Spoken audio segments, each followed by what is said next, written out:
Brothers and sisters, last Sunday gidiscuss nato no ang preaching is all about discipleship empowerment. Nagsugod na ta sa tuang series. And then there in our discipleship empowerment, gusto na to emphasize igsoon na gusto na to empower ang discipleship sa church. And then we discuss the authority of discipleship. No, na-discover na to dito igsoon nga ang discipleship dili siya kanang activity lang sa church para nalang tay buhaton. Dili siya activity sa church para magkahimamata o para magka-close tang tanan. Yes, that's part of discipleship. Dili siya activity nga para naalay mga leaders, ma-build, ma-raise. No, we do discipleship in the church because it is the mandate of our Lord Jesus Christ. It is the extension of His Lordship. No, because He is Lord, then there must be discipleship. No, that's the principle. No, and the authority behind discipleship is Christ Himself. He commanded His disciples, He told His disciples, all authority in heaven and on earth has been given to me. Go therefore and make disciples of all nations. No, unana ang mandato sa tanang simbahan, sa tanang Kristiyano. Go, therefore, make disciples. You bring the rulership of Christ. You are the extension of Christ's lordship. So when you disciple people, you are exercising the authority of Christ. And you are capturing the rebellious minds of people and making them obedient to Christ. That's discipleship. Amen? So in Christ's discipleship, in the discipleship that is written in the Bible, there is no room for rebellious people. Because the goal of discipleship is to capture the rebellious minds of people. To make it obedient to the teachings of Christ and to the teachings of the Bible. Amen? So, klaro kayo na sa igsoon. No? And we thank God no, nga pinaagi niya na nakita na to ang perspective nga seryoso ang discipleship. Unang pag magseryoso na ka sa mga Kristohanong kinabuhi, you will engage yourself in discipleship. Importante na siya. Dinhi sa church, wala ta namugos. No, nga dapat na kay disciple, pugson jud ka, di ka pasimbahon pag wa kay discipler. No, dili taon ana. We just let people choose their growing. No, but we encourage everyone to undergo discipleship. But we don't force everyone. We just let people grow no, according to their free will. No, kay dindot man na igsuon nga ang discipleship na gani inubanan sa free will. Gigusto gyud nimo. So tanang pagpanudlo sa Biblia, tanang pagpanudlo igsuon ma-absorb nimo og makita ang epekto sa imong kinabuhi. Igsuon. No? Kaya ang discipleship di man siya networking, di man siya pyramiding. No, discipleship transforming lives. Amen.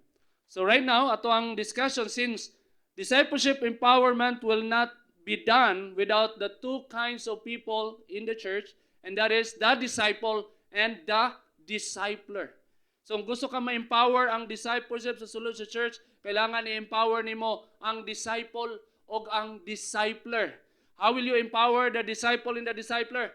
You make all those people aligned to the Word of God. If their lives are aligned to the Word of God, then there is real empowerment for the disciple as well as the discipler. So ito ang hisgutan karon, the qualities of a real disciple. No, muna siya ito ang topic karon, the qualities of a real disciple. No, ito ang tukion igsoon, unsa ang mga quality sa usa ka tinuod nga disipulo ni Kristo. Importante ni siya igsoon nga ato ang pagpanimbahon na subay gayud sa Biblia. Kabalo gayud ta nga unsa ato ang purpose nga nung naata sa simbahan ug unsa ang katuyuan sa Ginoo sa ato ang kinabuhi ug unsa ang mga butang nga kailangan nato puy-an sa ato ang kinabuhi para matawag kita nga tinuod nga disipulo ni Kristo. No? In Luke chapter 9 verse 23, klaro kayo igsoon, gikwilyuhan na sa Ginoo ang mga disipulo. Gikwilyuhan jud. No, Luke 9:23, sa gingon ni Kristo, whoever wants to be my disciples must deny themselves and take up their cross and follow me. No?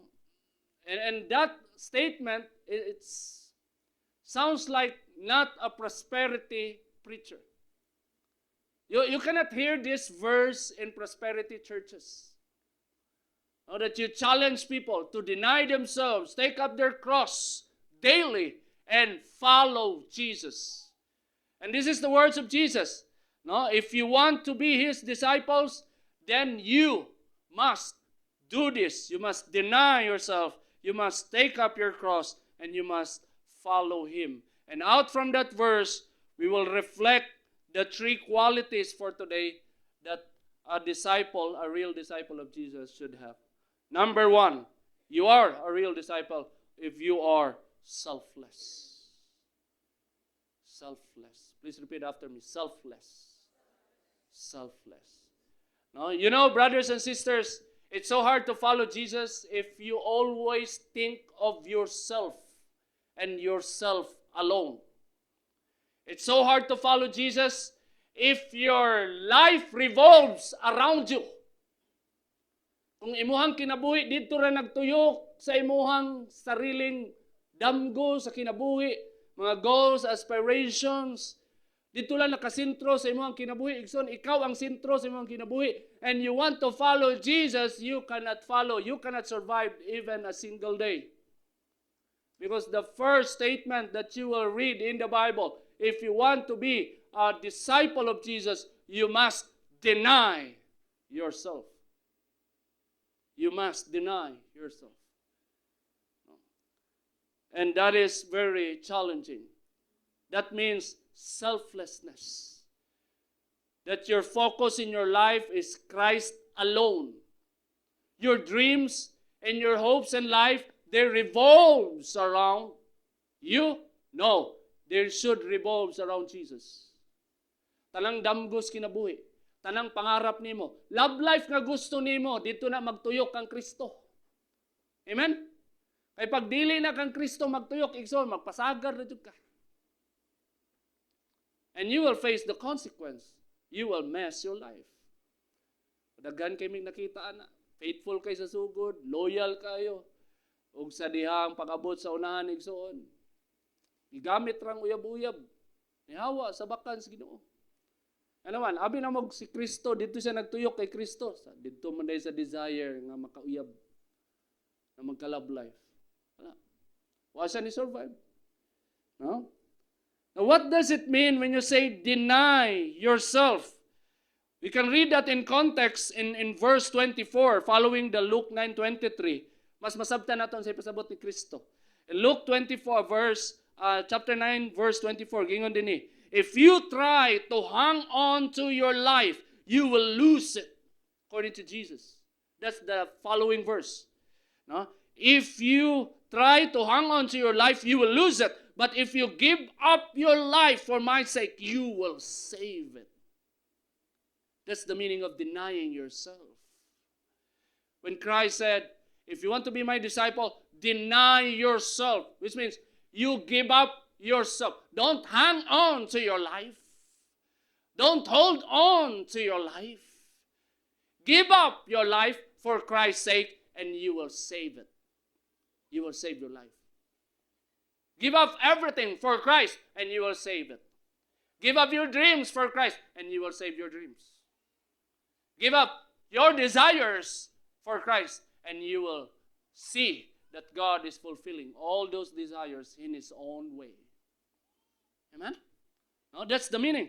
No? And in context, if you try to hang on to your life, you will lose it. But if you give up your life for my sake, you will save it. It's so hard to follow Jesus if ikaw pa ang sentro sa imong kinabuhi. If ikaw pa ang Lord sa imong kinabuhi. Maglisod yung kag sunod.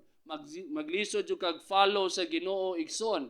And the very reason why Christ said this, because Christ knew that it is impossible to follow Him without making Him the center of your life. You will be destroyed. You will be discouraged because there are so many discouragement along the way.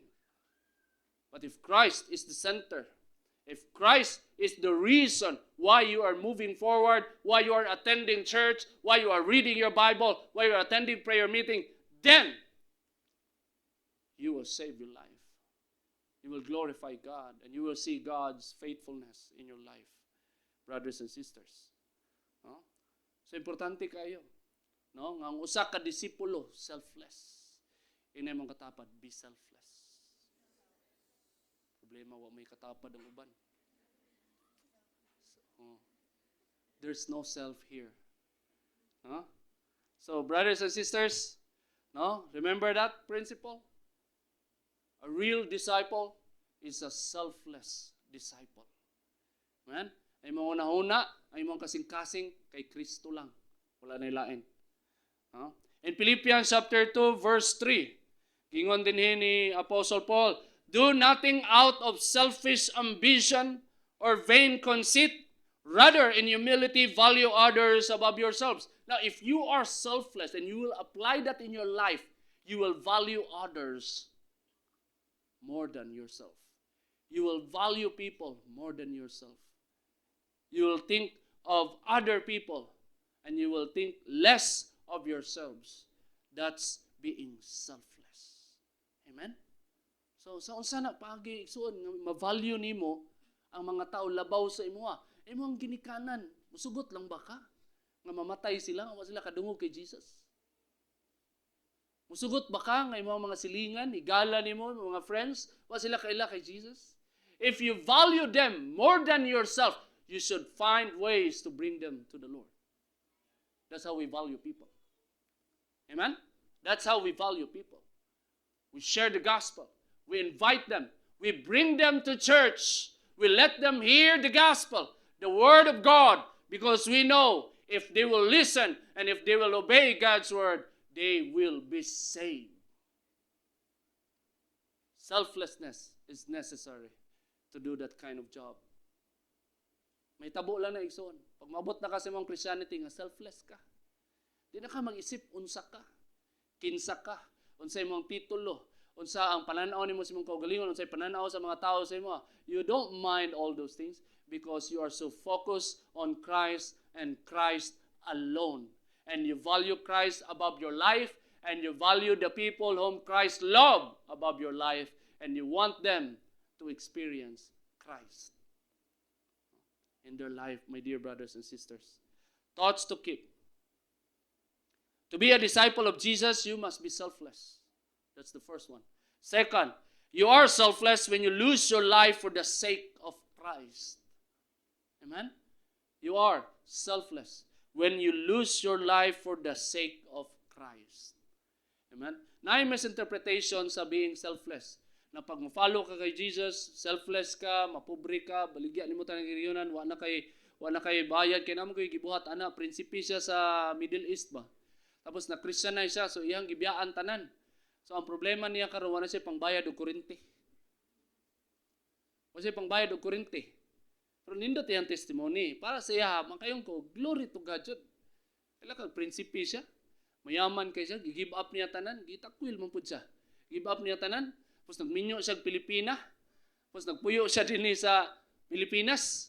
Tapos maglisod siya bayad apay usahay maputlan sila kuryente kana di lang gina testimony no. Muna si pastora mo tudlo ana. Unsaon na para di maputlag kuryente. No? So, nanay mga misinterpretation. No, nana ang selflessness. No. You have everything you got.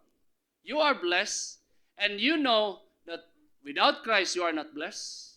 And everything that you have, it's all for the glory of God. Amen? That's the principle.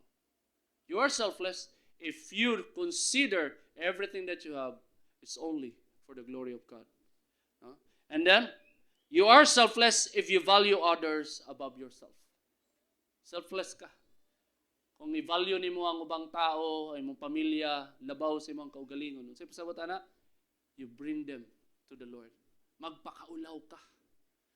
Bahalag balikasan ka, ginatunglo ka sa imong mga minahal sa kinabuhi. Kaya di sila kauyon sa imong gisudlan, igsuon. Ayaw na imahin. It's not all about you. It's not all about you. They can mock you. They can turn you down. They can slander you. But it should not destroy you because the kingdom of God is not all about you. It's all about Christ. Amen? Amen. Now the second point, my dear brothers and sisters, out from Luke 9:23 is this. You are a real disciple if you are willing to suffer. You are a real disciple if you are willing to suffer. We read the verse, who wants to be my disciples must deny themselves and take up their cross daily. Yung pastor, kato ganin mo deny kasi mong kaugalingon, pwede ba ito matawag na cross? Daghan kay kag cross. Appeal to siya. Pero ang cross nga pasabot ani igsoon, kala mga matag-adlaw nimo nga suffering. Unsa man na? Kala mga hardship nimo everyday. Kanay mo ang pastor, ako adjong hardship pastor, kapuyan jud ko mo bangon. Di ko ganahan manarbaho. No, tapulan kay ko tapos gi-evangelize manggugok. Napukaw akong espiritu. So karon tagbaw ka. Kailangan ka mo bangon og sayo para mo simba dinhi sa Royal Mandaya. No? Suffering, your imperfection, your character, people surrounding you, your situation, your status in life, financial disabilities, no, physical disabilities, emotional baggages, everything that brings suffering to you, according to Jesus, you must carry your cross daily. Carry your cross daily. Because if you refuse to carry all those cross daily, they will drag you backward. You get that? You have no other choice. Wala kay choice igsoon. Kung di nimo pasanon ang imong pamilya, imong problema sa kwarta, imong problema sa unsabay problema nga naa ka igsoon, pag di nimo na pasanon, tapos mo abante ka, mo follow ka kang Kristo, maunay mo bira nimo pabalik. Munay mo bira nimo even to the pit of hell. That's why Jesus said, if you want to be my disciple, you deny yourself. It's not all about you. It's all about Jesus. And then you take up your cross. You carry your cross daily. Amen? Naka-struggle? Sa struggle mo? Pornography. That's your struggle. Sin. My dear brothers and sisters, carry everything you struggle and follow Jesus. Because if you will not do that, there is no hope for you. Walay hope. Walay paglaom igsoon. Di ka maulian. Di ka ma-set free. Di ka ma-bless. Problema ka kwarta. Nga mo hinungdan, di na ka kasimba. Malunod jud ka sa kwarta. O ang worst pa igsoon, mamatay ka nga pobre, may impyerno pa jud ka. Huh? But if you follow Jesus, bisag walay pamasahe sa una, testing ko sa una. Invite ko Bible study. Oh. Brad, apil og Bible study, unsa man orasa? Alauna. Kung gikan kog balay nya, wa ko'y kwarta. Oh, Lord, gusto ko mo apil ng Bible study ba, pero wa man ko'y kwarta, wa ko'y pamasahe, barato ra gud to, tag 5 ra gud tricycle. Wala lagi kwarta kay sibilyan kay estudyante ba. Agad rag allowance, way allowance pag way klase. So, wajay kwarta, di ba? So, karelate anak. Saan ito mga kugihan kay estudyante, maligag manskin, huwag ka na mga yema-yema, ganito doon. Nagadyo na sila kwarta. So, wala dyan ko yung kwarta niya. Gusto ko mapilog Bible study. So, kung nag-commit na ko, whatever happens, manaka ko yung kwarta, wala, mapil dyan ko Bible study. So, paglakaw na ko alas 12, haskang agtika sa adlaw, wapat dyan ko yung payong, wala naging kwarta, wapat dyan payong. Paglakaw na ko na yung ko, Lord, ninduta mo sakay, oy. Padungog-dungog lang ko sa Ginoo ba, wadyo ko'y kwarta maski piso. Pag-abot ako sa unahan, ginungan kong tricycle. Dong, sakay dong. Pwede ko masakay ko, kaya ko'y kwarta. Sige lang, bahala ko'y kwarta. Bahala ko'y kwarta? Ano, sakay ko? Paglargas tricycle, dito na ako girimayan sa Holy Spirit, di ba? Nagampo ka ganina. 5 minutes ago. Mauna ni. My dear brothers and sisters, di ka musulbad. Walay kasulbaran imong problema. Kanang cross nimo, suffering nimo, pag di nimo na dalon igsoon, pag di nimo na bitbiton, nya mo follow ka kay Jesus, bisag unsa ka lisod, bisag unsa ka bugat, tanang suffering nga naa ka, di gyud na maimpas, di gyud na mahuman igsoon, di gyud ka kitag solusyon nga nindot kung di nimo na dalon sa sabakan sa Dios. Amen. Amen. Take up their cross daily. Romans 5 verse 3 to 5. Ingon ni Apostle Paul, not only so, but we also glory in our sufferings. Because we know that suffering produces perseverance, perseverance, character, and character, hope. You see that? why Jesus required us to carry our cross daily, simply because He knew that suffering produces character. Og ang Ginoo igsuon, grabe kay sa ka-after sa character. Character iyang tan-awon, gusto ka mahimong millionaire. Gusto ka mo asinso sa imong kinabuhi, gusto tan-awon sa Ginoo kung na ba kay humility. Nabay pagpaubos imong kasing-kasing. Character. Gusto kag uyab, gusto kag love life, character gyapon tan-awon sa Ginoo igsuon. Oh, character. Nag-desire kag asawa, sure ba ka nga pag maminyo ka di nimo itsas bintana imong asawa? Pag mag-away mo? No, character. Brothers and sisters. Oh, suffering produces character. Amen? Amen?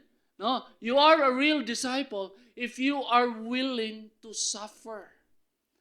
No?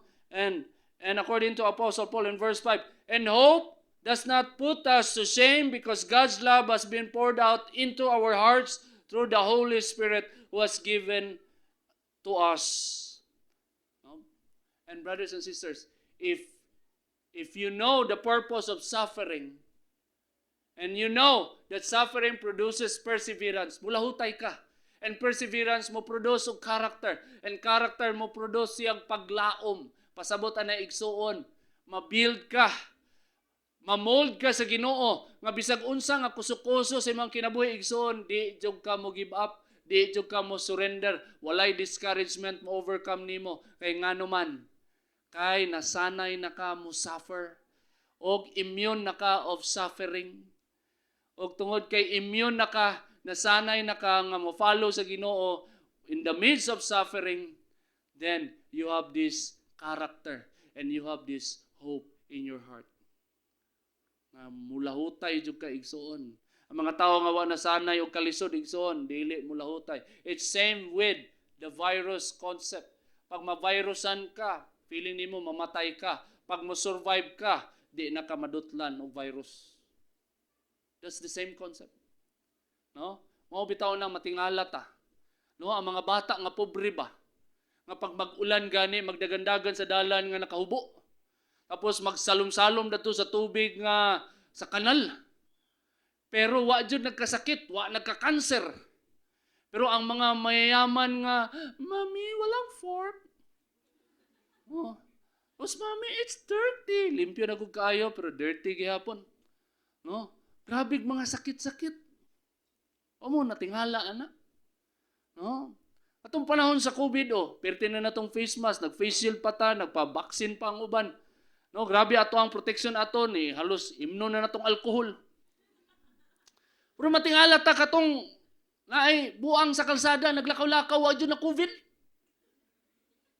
Gipandakop na lang sa mga pulis tong mga badlungon kayo, kay dito mo pato ba, magsiyo, gawas-gawas balay. Pero katong buang, waway mo badlong ato. Kay buang baya siya. Pero wag yun siya na COVID igsoon. Wag yun na COVID. Suffering produces character. Hope. Amen? Kuyaw kay igsoon. Kuyaw effect. Ang mga butang na imong gikadlukan, muna nga mga butang nga gamiton sa Ginoo para mahimo kang strong. Amen? Mga butang na imong gikadlukan ba? Basig unani, basig mag-fail ko, basig unani. No, mahadlok ka. Yung mo pa dyan isa sa inungdan nga di na ka ma-follow sa Ginoo tungod na mga butanga. Pero pag ma-overcome na nimo igsoon, mo na gamiton sa Ginoo para mahimo kang strong. No? In 1 Peter chapter 5 verse 10, Apostle Peter said, "And the God of all grace who called you to His eternal glory in Christ, after you have suffered a little while, will Himself restore you and make you strong, firm, and steadfast." That's according to the Word of God. Na pagkahuman daw nimo sa imong suffering, kung nakay problema, pag mahuman ng imong problema, pag maimpas ta ng utang, pag masulbad na ang imong mga problema igsoon, this is the promise of God. He will restore you. He will restore you. He will make you strong. He will make you firm and steadfast. What does it mean? He will make you immovable. He will make you immovable. He will make you unshakable. That's the design of God for suffering, brothers and sisters. Munang kita as Kristohano, di ta mahadlok. Sa kung sa may tabo sa kilibutan, di ta mahadlok. Nga naman, because that's the design of suffering. God did not allow suffering to destroy us. He allowed suffering to make us strong in Him. No? Kaya kung naman ko'y suffering igsoon, salig mo gas Ginoo. Pero pag healthy kay ka, wa kay problema, kompleto ka, daghang kag kwarta, tanaw, daghang kay mga tao, di kay muduol sa Ginoo. Kaya yahay kay kinabuhi. Daghan kay mga nanay igsoon. Munang i-allow sa Ginoo nga strike silang sakit. Maskin pag unsa ka ka-billionaire, pag magka-cancer ka, magkasakit ka, makapanawag ka, o Ginoo igsoon. God allowed suffering for that purpose. Thoughts to keep. To be a disciple of Jesus, you must be willing to suffer. You have no choice. Whether you follow Jesus or not, suffering is there. Amen? Misakasa ka. Mayroon ka, adin, ako mo follow sa Ginoo, kay daghan kay kong problema. Nag-sure ka nga pag di ka mo follow sa Ginoo, mabawasan imong problema, madungagan pa. Mudako pagsamot imong problema kay maimpyerno ka. As ka na nimong problema, priso pa ka tungod sa imong utang, mamatay pa jud ka nga maimpyerno ka. Mas bulahan pa tong pagkaugma na bitayon tapos gisiran sa gospel, nga nidawat sa Ginoo, masayahay pa tong tawhana. Gibitay tuod siya, gipakurintihan, pero nahilangit man sad. Huh? Brothers and sisters, you are a disciple if you are willing to suffer. Second, God allows suffering to make us grow in character. Always kinaigsoon. Remember that. Your suffering produces character. Character di point ana igsoon. Nga makita ang Christ-likeness sa imong kinabuhi. Katulo, God allows suffering so that He can restore us and make us strong. He allows suffering so that we can be strong in the Lord. He allows suffering so that we cannot rely on our strength, that we can only rely to the strength that He provides for all of us. The third point, brothers and sisters, the third quality of a real disciple of Jesus is that you are a real disciple if you are committed. You are committed. You are selfless. You are willing to suffer. And you are a committed disciple of Jesus. No, according to Luke 9:23, whoever wants to be my disciple must deny themselves and take up their cross daily and follow me. You are a real disciple if you are committed to follow Jesus. Now in John chapter 12 verse 26, whoever serves me must follow me, and where I am, my servant also will be. My Father will honor the one who serves me. You see that?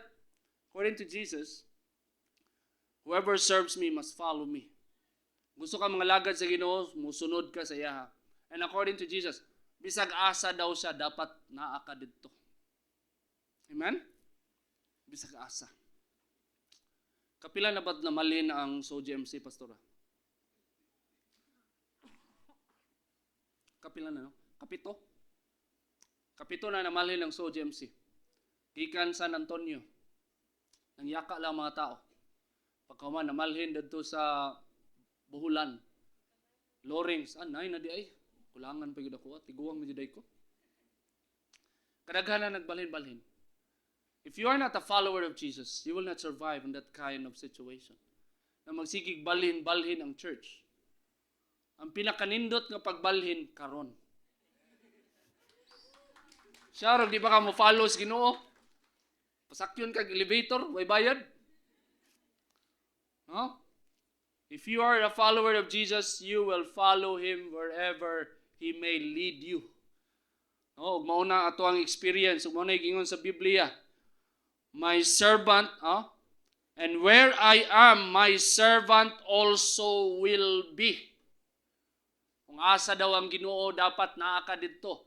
Kung asa na ibuluhaton ang Ginoo, dapat naa ka didto. Kay nga naman, follower man ka, di man ka audience. Amen? No, dili man ka audience, igsoon. Dili man ka spectators, nga tigpakpak lang sa simbahan. Follower man ka ni Jesus. So kung asa siya mo adto, musunod ka. No, in Acts chapter 2 verse 42, nani ilang pagsabot sa diyan ni follow sila kay Jesus.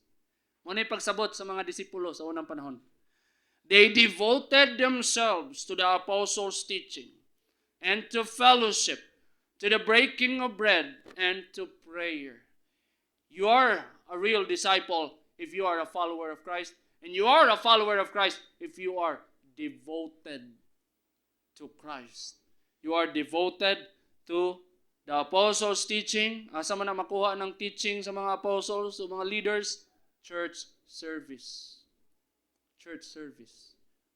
Sunday worship celebration. To fellowship. Bonding. Meeting together. Church fellowship. And to the breaking of bread. Kaon-kaon together. Communion. Church fellowship. And to prayer. Samot na. Church fellowship. Prayer meeting. Intercession. They devoted themselves. Why? Because they are follower of Jesus. Amen? Huh? You are selfless. You are willing to suffer. And then you are committed follower of Jesus. Thoughts to keep. To be a disciple of Jesus, you must commit to follow Him. Kailangan, as disciple ni Kristo, personal disciple, personal follower, you have to decide na, Lord, starting today, I will follow you. Amen? Kaya mo rin yung requirements sa Ginoo Igsoon. What's yan ingon? Na if you want to be my disciple, you must be perfect. If you want to be my disciple, you must be the champion, the greatest among the greatest. No. Ang pangayo lang sa Ginoo, if you want to be my disciple, you must be selfless.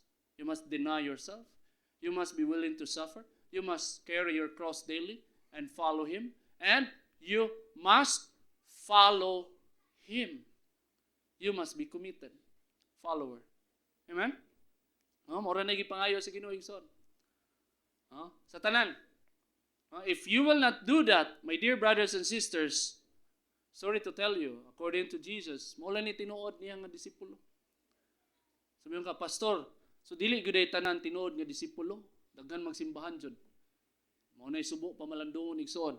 Muna ang church dapat di mo undang og tudlo. Ang mga pastors di mo undang og tudlo.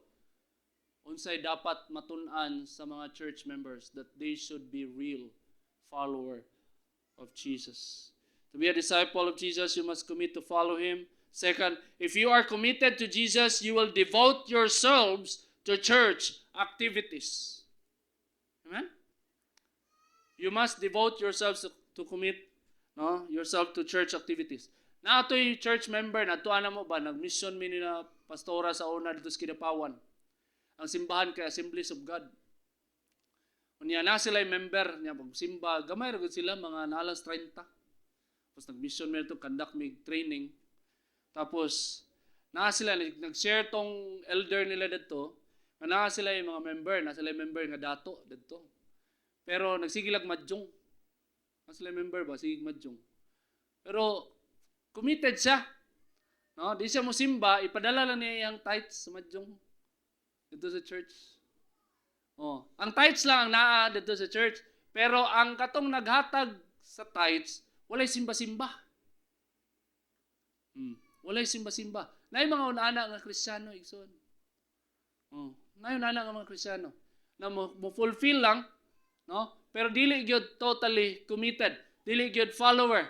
Kaya naman, na ay mga reservation, na ay ops, antod diri lang, antod kanilang, antod maora jud ni kaya nako. No, if you are a follower of Jesus and you understand what it means to follow Jesus, then you should follow Him with all your life. Third, if you are committed to Jesus, you will begin to serve. If you are committed to Jesus, magsugod na kag pagpangalagad. Unsa ba ang pinaka-pangalagad na imong pwede mabuhat as for now, my dear brothers and sisters? Dili ang mahimong church elders, leaders sa church, puhon, mahitabo gyapon na sa imuha. Pero unsa nga pagpangalagad ang imong pwede mabuhat karon? For now, nga kaya nimo mabuhat igsoon? Reach out people. Bring your family.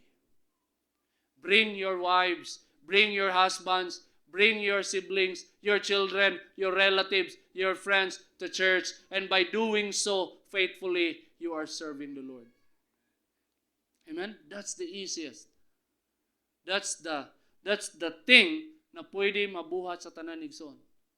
When you follow Jesus, you begin to serve Him. Amen? Because you realize that Christianity is not all about you. It's not all about you. It's all about Jesus. Amen? It's all about Jesus.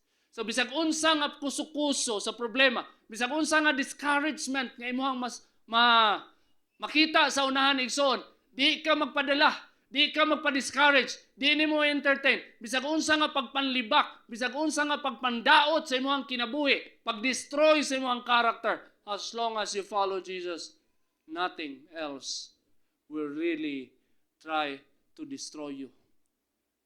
Nothing else will succeed in your life in destroying you. Because you are a follower of Christ. Amen?